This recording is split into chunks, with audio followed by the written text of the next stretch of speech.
인력의 급속한 증가로 인해 오랜 기간 동안 다른 OECD 국가에서 달성한 의료 인력의 수준을 따라잡은 것으로 보인다. 의사 수가 부족하지 않다. 이렇게 나왔습니다. 2012년입니다. 물론 그래서 12년이 지났죠. 제대로 그런 평가 좀 해보자는 겁니다. 제대로. 그 국내에서 통계를 가지고 그렇게 많이 싸울 것 같으면 이게 피해를 본 사람들은 국민들입니다. 그래서 저희 성대 비례를 추정하는 것은 정부하고 의협의 모습이다. 실제로 외국 기관에서, 특히 해외 기관에서 1년 정도의 기간이 걸릴 때 제대로 이게 평가를 받아볼 의향의 의협도 있고 정부도 있다면 마지막으로 이거를 제안합니다. 1년이 걸린다, 2012년에 1년이 걸렸습니다. 그러면 1년 후에 의사 수에 대해 그냥 정합시다. 2년 동안에 OECD 국가 필요하면 또 일치 의뢰해도 되고요.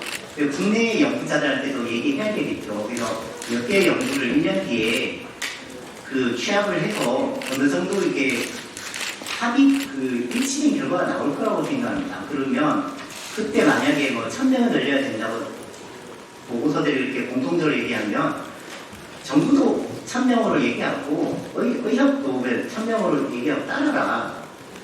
딴소리 하지 마라. 이런 겁니다.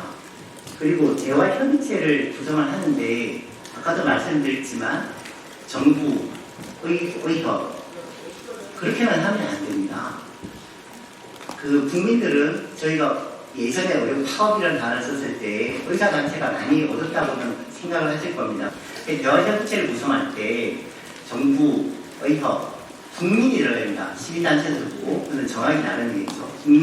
국민 들어가서 의사 쪽이 맞는지 정부가 맞는지 좀 객관적으로 봐라 이런 겁니다. 그리고 여당, 야당, 전공의가 들어가야 된다. 전공의는 이번처럼 미래의 필수 의료 인력인데 이 사람들이 그렇게까지 욕을 먹으면서 나갈 때는 그리고 교수들이 그렇게 돌아오고 해도 오지 않을 때는 이유가 있습니다. 단지 내가 환자를 아무리 그래도 환자보다 내가 우선이지 그렇게만 생각했다면 전공의를 안 들어오고 의대만 치고 바로 미용 피부 시술하러 가셨을 겁니다. 그렇지 않습니까? 전공의들은 필수 의료 인력을 지금 하고 있는 사람들이 되는 거인데 이 사람들을 왜 안 들어오겠습니까?